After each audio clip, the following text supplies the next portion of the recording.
오늘 우리에게 주시는 하나님 말씀은 사도행전 5장 1절부터 11절입니다. 아나니아라 하는 사람이 그의 아내 삽비라와 더불어 소유를 팔아 그 값에서 얼마를 감춤해 그 아내도 알더라. 얼마만 가져다가 사도들의 발 앞에 두니 베드로가 이르되 아나니아야, 어찌하여 사탄이 네 마음에 가득하여 내가 성령을 속이고 땅값 얼마를 감추었느냐. 땅이 그대로 있을 때에는 내 땅이 아니며 판 후에도 내 마음대로 할 수가 없더냐. 어찌하여 이 일을 내 마음에 두었느냐. 사람에게 거짓말한 것이 아니요 하나님께로다. 아나니아가 이 말을 듣고 엎드러져 혼이 떠나니 이 일을 듣는 사람이 다 크게 두려워하더라. 젊은 사람들이 일어나 시신을 사서 메고 나가 장사하니라. 3시간쯤 지나 그의 아내가 그 일어난 일을 알지 못하고 들어오니 베드로가 이르되 그 땅 판 값이 이것뿐이냐. 내게 말하라 하니 이르되 예, 이것뿐이라 하더라. 베드로가 이르되 너희가 어찌 함께 꾀하여 주의 영을 시험하려 하느냐. 보라, 네 남편을 장사하고 오는 사람들의 발이 문 앞에 이르렀으니 또 너를 메어 내 나가리라 하니 곧 그가 베드로의 발 앞에 엎드러져 혼이 떠났는지라. 젊은 사람들이 들어와 죽은 것을 보고 메어다가 그의 남편 곁에 장사하니 온 교회와 이 일을 듣는 사람들이 다 크게 두려워하니라. 아멘. 사랑하는 소문가족 여러분, 오늘 아침도 말씀과 기도로 시작하는 여러분 모두에게 삼위 하나님의 은혜와 진리와 평강이 함께 하시길 기도합니다. 믿는 무리, 곧 교회가 한 마음과 한 뜻이 되어 모든 물건을 서로 통용하였습니다.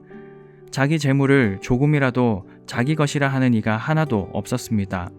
이는 참으로 놀라운 사건입니다.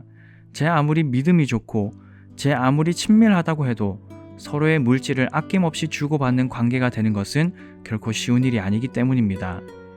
가족 간에도 물질로 인해 다투는 일이 얼마나 많은가요? 복음을 듣고 큰 은혜를 받은 무리들은 아낌없이 남김없이 기쁨과 감사로 사도들의 발 앞에 물질을 드렸습니다. 거룩한 공동체의 아름다운 삶의 모습입니다. 한편 이런 교회의 모습을 보며 부러워하는 이들이 있었는데 바로 아나니아와 삽비라입니다.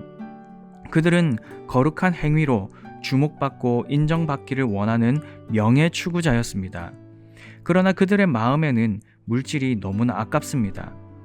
그들이 선택한 방식은 이런 것입니다. 소유를 팔되 그 값에 얼마를 감추기로 한 것입니다. 그리고 여느 성도들과 마찬가지로 아주 거룩하게 내게 있는 모든 것을 아낌없이 드립니다 라고 하며 내어놓은 것입니다. 그렇게 생각한 것이지요. 누가 알겠어? 아무도 모를 거야. 또 하나도 안 바치는 것보다야 이만큼이라도 바치면 좋은 것 아냐? 이런 생각들이지요. 그 모습을 본 베드로는 어떻게 반응했을까요? 그는 아나니아의 마음을 꿰뚫고 있습니다. 하나님께서 베드로에게 깨닫게 해주신 것입니다. 아나니아의 이런 마음, 즉 실제로는 세속적이면서 겉으로는 매우 거룩한 척하는 이런 상태를 두고 베드로는 말합니다. 사탄이 내 마음에 가득하다. 성령을 속였다. 하나님께 거짓말하였다 라고 말입니다. 사탄이 마음에 가득한 상태에 성령을 속인 행위는 어떻게 사함을 받을 수 있을까요? 베드로의 이 책망을 듣자 아나니아는 죽습니다. 아나니아가 죽고 3시간쯤 지났습니다. 그의 아내 삽비라가 들어왔습니다. 베드로는 모른 척하며 땅 판 값을 물어보고 바친 것이 전부라는 대답을 듣습니다. 이에 베드로가 주의 영을 시험한 것을 지적하자 삽비라 역시 죽습니다. 이 소식이 온 교회에 두루 퍼졌습니다. 이 말을 듣는 모든 사람들은 다 크게 두려워하였다라고 성경은 기록합니다. 이 말씀을 대하며 한 부류의 사람들이 떠오릅니다. 바로 바리새인들입니다.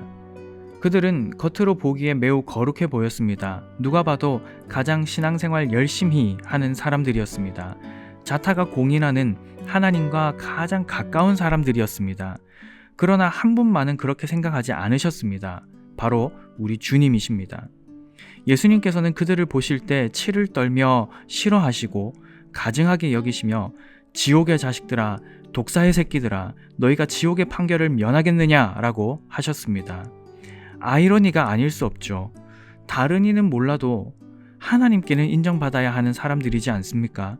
그런데 다른 모든 이에게는 인정을 받았으나 하나님께는 인정받지 못하였습니다. 이것은 아주 치명적인 것입니다. 우리 자신을 돌아보게 됩니다. 교회 공동체 안에 이런 부류의 사람은 없을까요? 혹 내가 그런 사람은 아닐까요? 이런 영적인 교만, 거룩을 가장한 가증한 죄인이 될 가능성이 가장 높은 사람이 직분자들이고 그들 중에서도 가장 위험한 부류가 말씀을 맡은 자일 것입니다. 잘 갖춰진 복장, 젠틀한 말과 행동, 성경에 대한 해박한 지식, 영적인 삶의 경험들, 그리고 이루어온 업적들은 충분히 괜찮은 그리스도인으로 치장할 수 있는 거리가 됩니다. 각종 모임에 빠짐없이 참석하고 헌신할 수 있는 자리에서 항상 볼 수 있는 사람이라면 많은 이들이 칭찬에 맞지 않는 것이지요. 그것이 전부는 아니지만 그렇게 하는 것이 쉽지 않음을 다들 알고 있기 때문입니다. 그래서 사람들은 외모를 보기에 그런 조건을 잘 갖춘 사람들을 칭송하고 따를 수도 있습니다. 그러나 하나님은 다릅니다. 하나님은 마음의 중심을 보시기 때문입니다. 이 이야기를 들으시고 다른 누군가를 떠올릴 필요는 없습니다. 그것 자체가 이미 교만일 수도 있기 때문입니다. 나에게 그런 모습이 없는지 돌아보아야 하겠지요. 거룩한 행위로 주목받고 인정받기를 원하는 명예 추구자, 바로 아나니아와 삽비라의 모습이 내게는 없는지 돌아보아야 하겠습니다. 없다면 감사해야 합니다. 그러나 그런 모습이 있다면 모든 것을 걸고 돌이켜야 합니다.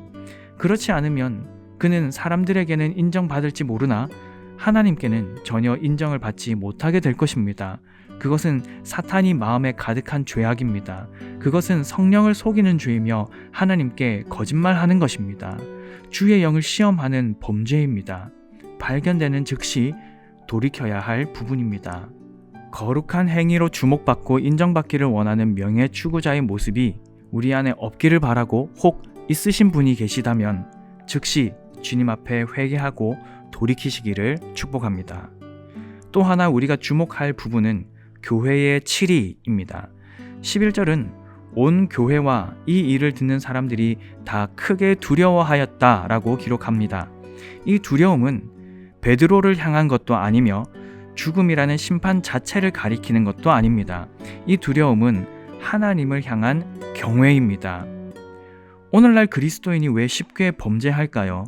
오늘날 교회들 중에서 범죄의 소식이 끊이지 않는 이유는 무엇일까요? 하나님을 두려워하지 않기 때문입니다. 마땅히 두려워해야 할 하나님을 두려워하지 않고 별로 두려워하지 않아도 되는 것을 두려워하기 때문입니다. 하나님을 두려워하지 않는 자는 하늘에서 오는 기쁨을 누릴 수 없습니다. 하나님은 참으로 사랑이시지만 동시에 공평과 정의의 하나님이시기 때문입니다. 그러므로 하나님을 두려워해야 합니다. 참으로 하나님을 두려워해야 합니다. 예수 그리스도의 아버지는 우리를 위해 당신의 아들을 내어주시기까지 사랑하시는 은혜의 아버지입니다. 동시에 우리의 죄 문제를 결코 그냥 넘어가지 않으시고 그 아들에게 대가를 치르게 하시는 거룩하시고 공의로우신 아버지이십니다. 하나님은 죄 문제에 대해 단 한 번도 적당히 타협하지 않으셨습니다. 지은 죄는 그대로 갚으시는 크고 두려우신 하나님, 공의롭고 거룩하신 분이십니다. 우리는 이 준엄하신 하나님의 심판을 기억하며 두렵고 떨림으로 삶을 살아가야 할 것입니다. 우리 하나님은 교회를 향해서 그리고 모든 그리스도인을 향해서 말씀하십니다. 내가 거룩하니 너희도 거룩하라.